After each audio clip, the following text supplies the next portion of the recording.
Everyone, how are you all? Welcome back to my channel. So आज हम करेंगे process theories of motivation. हमने content theories already cover कर ली हैं। दूसरी हम करेंगे प्रोसेस थ्योरीज। ठीक है। तो कंटेंट थ्योरीज का मैं लिंक डिस्क्रिप्शन में दे दूंगी, so you can check it out. So process theories क्या होती है? प्रोसेस थ्योरीज होती है कि कोई कैसे मोटिवेट होता है। ठीक है, आगे जितनी थ्योरीज हम पढ़ेंगे उससे पता लगेगा कि आपको कि जो मोटिवेशन है वो किस इंसान में कैसे आती है। ठीक है, ये फोकस करता है psychological process behind the motivation, की मोटिवेशन इंसान के अंदर आती तो है लेकिन कैसे आती है, उसकी साइकोलॉजिकल प्रोसेस क्या होता है, लोग किसी सर्टन बिहेवियर को क्यों चूज करते हैं। व्हाट इसमें जो थ्योरीज हम पढ़ेंगे वो एक्सपेक्टेशंस के ऊपर पढ़ेंगे, फेयरनेस, गोल्स, रिवॉर्ड्स के ऊपर पढ़ेंगे। जो कंटेंट थ्योरीज थी वो बेसिकली किसके ऊपर फोकस करती थी? नीड्स के ऊपर करती थी। ह्यूमन नीड्स के बारे में हमने पढ़ा, है ना।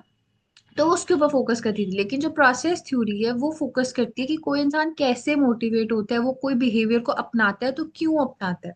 ठीक है। So let's get started. हमारी मेजरली चार थ्योरीज है, प्रोसेस थ्योरीज। ठीक है। पहली व्रूम्स की एक्सपेक्टेंसी थ्योरी है। ठीक है, इन्होंने डेवलप किसने करी थी? विक्टर व्रूम ने करी थी 1964 में। आपको ये करना है, इसको लर्न कर लेना क्योंकि ये 1 मार्क में पूछा जाता है कई बार। उसने स्टडी करा कि जो एम्प्लॉयज हैं वो डिसाइड करते हैं कि उनको कितने एफर्ट्स पुट करने हैं अपने काम में। अगर मैं कोई काम कर रही हूँ तो मुझे कितने एफर्ट्स पुट करने हैं काम में। तो वो कितने एफर्ट्स पुट करने हैं वो उन्होंने स्टडी करा अपने एम्प्लॉयज के बारे में। ठीक है, अब एक्सपेक्टेंसी थ्योरी का कोर कॉन्सेप्ट क्या है? अब इसका मेन आइडिया ये है कि मोटिवेशन मेरी डिपेंड करती है एक्सपेक्टेशंस ऑफ रिवॉर्ड। कैसा रिवॉर्ड है, मुझे कैसा रिवॉर्ड मिलेगा, उस हिसाब से क्या रहेंगी मेरी एफर्ट्स रहेंगे।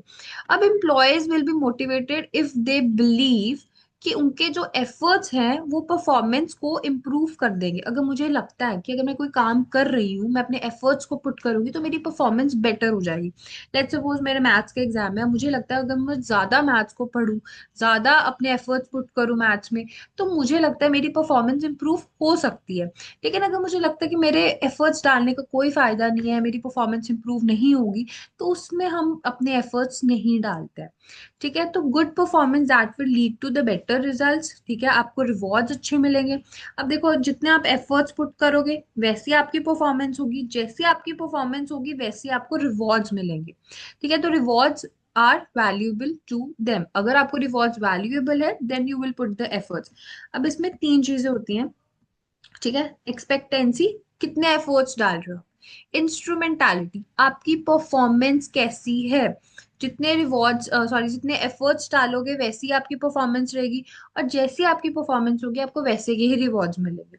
ठीक है, अगर इन तीनों में से कोई भी चीज जीरो है, लेट्स सपोज आपने बहुत एफर्ट्स डाले लेकिन आपकी परफॉर्मेंस इंप्रूव नहीं हुई, आपकी परफॉर्मेंस जीरो है, तो आपका एट द एंड मोटिवेशन क्या होगा? जीरो होगा। आप मोटिवेटेड नहीं रहोगे काम करने के लिए, आपकी मोटिवेशन जीरो हो जाएगी।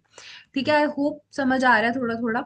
सो एक्सपेक्टेंसी में क्या रहेगा? आपके एफर्ट्स और परफॉर्मेंस रहेगी। ठीक है, इंस्ट्रूमेंटालिटी में आपका रहेगा परफॉर्मेंस, आपकी कैसी परफॉर्मेंस है उस तरीके से आपको रिवॉर्ड्स मिलेंगे।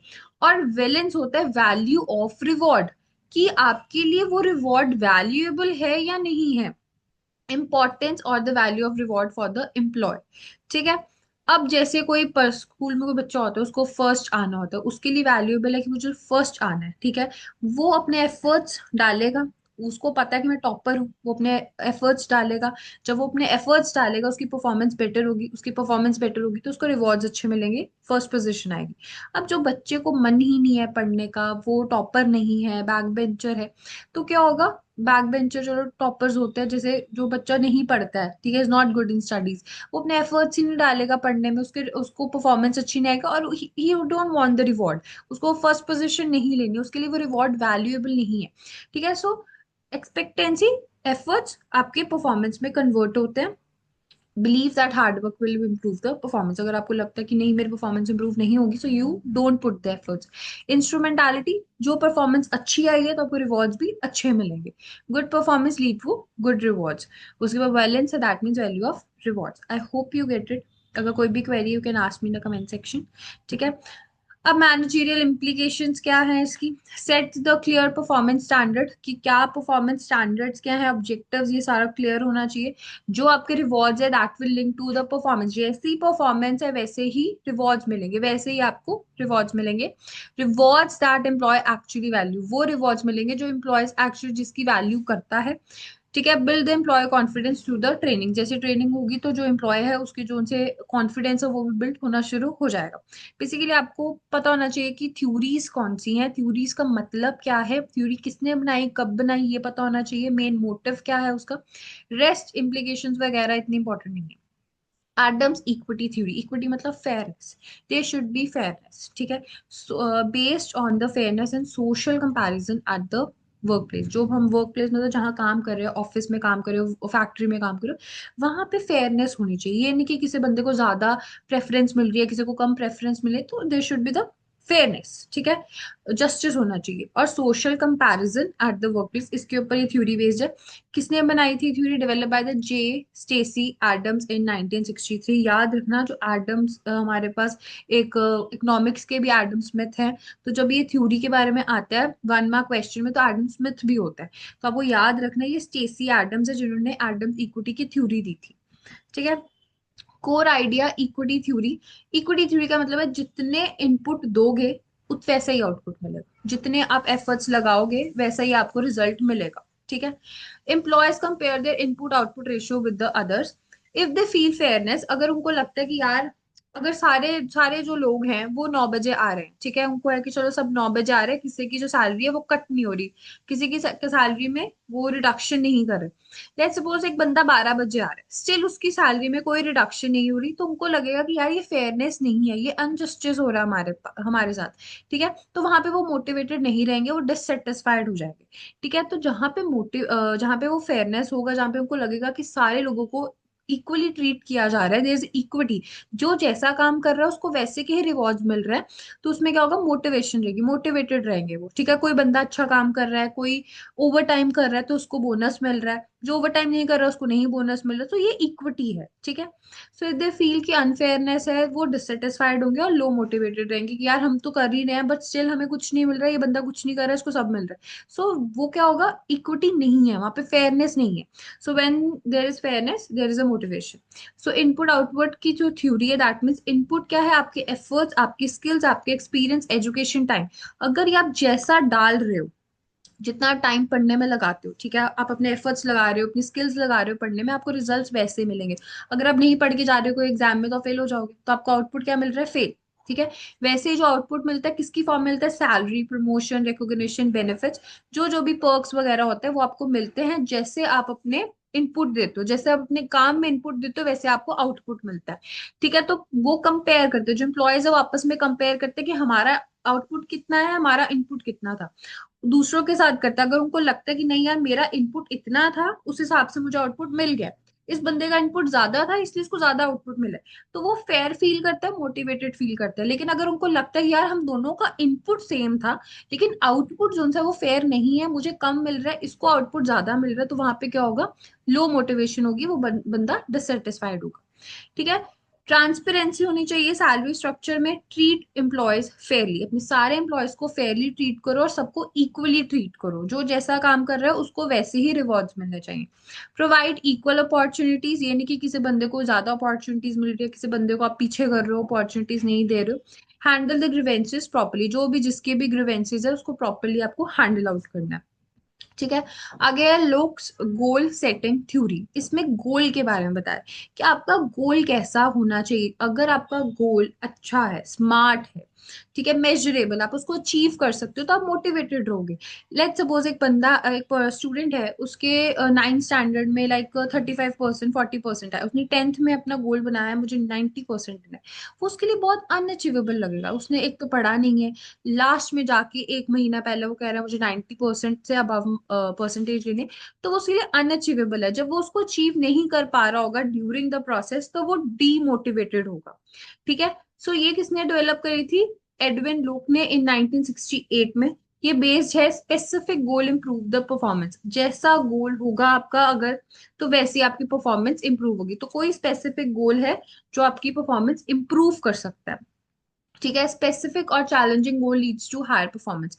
अगर आपका बहुत ही अजीब सा गोल होगा, जैसे कोई चैलेंजिंग नहीं है, आराम से अचीव कर सकते हो, तो वो आपकी परफॉर्मेंस हाई नहीं होगी। लेकिन थोड़ा चैलेंजिंग होगा, आपको सोचना पड़ रहा होगा कि इसको कैसे अचीव करना है, तो आपकी परफॉर्मेंस बेटर होती रहेगी डे बाय डे। ठीक है। अनअचीवेबल नहीं होना चाहिए, थोड़ा चैलेंजिंग होना चाहिए, बहुत चैलेंजिंग नहीं होना चाहिए। ठीक है। Vague goals like do your best are less effective. ठीक है, जैसे वेग गोल्स होते हैं, फालतू की goals. Clear target increase the focus and the effort. आपको पता है कि आपका ये टारगेट है, जिसे आपने स्टार्टिंग से पढ़ना शुरू कर दिया 10th में, आपको पता है आपको फर्स्ट सेमेस्टर में इतने लेने हैं, सेकंड में इतने लेने हैं, प्री बोर्ड्स में इतने लेने हैं। तो आपको अपना फोकस पता है, आपको अपने टारगेट्स पता है। ठीक है, आप उस हिसाब से एफर्ट्स लगा रहे हो, तो वो आपका आराम से चलता रहेगा और आप मोटिवेटेड रहोगे। 5 प्रिंसिपल्स है गोल सेटिंग के। पहला, क्लैरिटी। आपका गोल क्लियर और स्पेसिफिक होना चाहिए। यू शुड नो 90% लेने हैं 10th में। ठीक है, ये नहीं कि जितने मर्जी आ जाए कोई बात नहीं। तो क्लियर और स्पेसिफिक होना चाहिए कि करना क्या है। ठीक है। चैलेंजिंग होना चाहिए, डिफिकल्ट होना चाहिए, अचीवेबल। ठीक है, ये नहीं कि अचीव ही ना हो सकता हो। अचीवेबल होना चाहिए, लेकिन थोड़ा डिफिकल्ट होना चाहिए, क्योंकि अगर डिफिकल्ट नहीं होगा तो मोटिवेटेड नहीं रहोगे उसको अचीव करने के लिए। आपको ये बहुत ईजी है मेरे लिए। थोड़ा चैलेंजिंग, थोड़ा डिफिकल्ट होना चाहिए। कमिटमेंट। आपको employee must accept the goal. उसको अपने गोल को एक्सेप्ट करना है। जो एम्प्लॉय है उसको पता होना चाहिए गोल क्या है। He should be committed towards the organisational goal. ठीक है। Feedback, regular feedback. अगर वो रेगुलरली फीडबैक आपको मिल रहा है तो परफॉर्मेंस इंप्रूव्ड होगी। आपको फर्स्ट सेमेस्टर का आप पेपर देते हो, आपको रिजल्ट मिलता है, आपको पता लगता है कि नहीं मेरे इसमें नंबर कम है, मुझे इसमें ज्यादा प्रैक्टिस करनी चाहिए। तो आप क्या रहते हो, आप मोटिवेटेड, अपनी परफॉर्मेंस को और एनहांस करने की कोशिश करते हो, इंप्रूव करने की कोशिश करते हो। ठीक है। टास्क कम्प्लेक्सिटी, प्रॉपर टाइम और ट्रेनिंग चाहिए। एक महीने में आप कह दो 90% दैट्स नॉट पॉसिबल, अगर तुम टॉपर नहीं हो, अगर तुमने रेगुलरली पढ़ाई नहीं करी है। ठीक है, इसलिए पूरा एक साल मिलता है एक क्लास को कंप्लीट करने के लिए। एग्जाम्पल देखो, अगर आपका गोल ये है कि आपको सेल इंक्रीज करनी है 15% इन नेक्स्ट 3 मंथ्स, तो आपको क्लियर है कि 3 महीने में 15% सेल बढ़ानी है। ठीक है। उसके बाद goal improve the motivation and performance. अब आपको पता है कि यार मुझे 15% ना अपनी सेल बढ़ानी है, ये आपका क्लियर गोल है, चैलेंजिंग भी है, कमिटेड रहोगे, मोटिवेटेड रहोगे, उसको अचीव करने की कोशिश करोगे, और जिससे आपकी परफॉर्मेंस भी एनहांस होती रहेगी। ठीक है। आई hope you get this goal setting theory. आपका गोल स्मार्ट होना चाहिए। स्मार्ट का मतलब है स्पेसिफिक, मेजरेबल, अचीवेबल, रेलिवेंट और टाइम बाउंड। टाइम पे खत्म होने वाला होना चाहिए। ये नहीं कि बहुत लंबा चलता है, जैसे 3 मंथ्स का टाइम दिया है, ये नहीं कि आपको 50% सेल बढ़नी चाहिए जब मर्जी बढ़ जाए, तो फिर वो आप मोटिवेटेड नहीं रहोगे। अगर आपको पता है कि यार नहीं मुझे 3 महीने के अंदर अंदर सेल बढ़ानी है, तो वो आपको एक टारगेट मिल गया कि 3 महीना आपकी डेडलाइन है, उसके पहले पहले आपको अपनी सेल बढ़ानी है, तो आप मोटिवेटेड रहोगे। ठीक है। अचीवेबल होना चाहिए, मेजरेबल होना चाहिए, स्पेसिफिक होना चाहिए, क्लियर होना चाहिए कि ये काम करना है, वेग नहीं होना चाहिए। ठीक है। Involves the employees in the goal setting, और प्रोवाइड द कॉन्टिन्यूस फीडबैक देना है, और reward achievement of the goal, rewards देना है अगर आपका गोल अचीव हो गया। अगली है हमारी स्किनर्स रीइंफोर्समेंट थ्योरी। ये बहुत बार एग्जाम में पूछी गई है, बहुत इंपॉर्टेंट है। इसको ओपरेंट कंडीशनिंग भी कहते हैं। ठीक है। किसने डेवलप करी थी? बीएफ स्किनर ने डेवलप करी थी 1957 में। किसके ऊपर बेस्ड है? बिहेवियर साइकोलॉजी और कंडीशनिंग एक्सपेरिमेंट्स में। अब इसमें ना कुछ एक्सपेरिमेंट्स करे थे उन्होंने।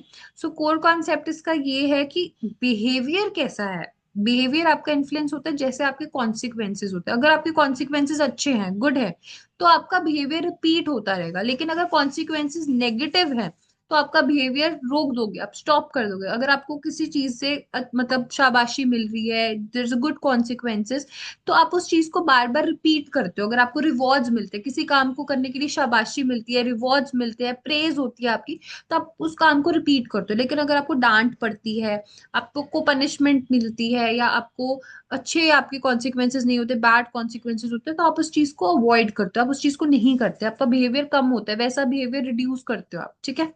सो टाइप्स ऑफ रीइंफोर्समेंट कैसे हैं? 4 तरीके के होते हैं: पॉजिटिव, नेगेटिव, पनिशमेंट और एक्सटेंशन।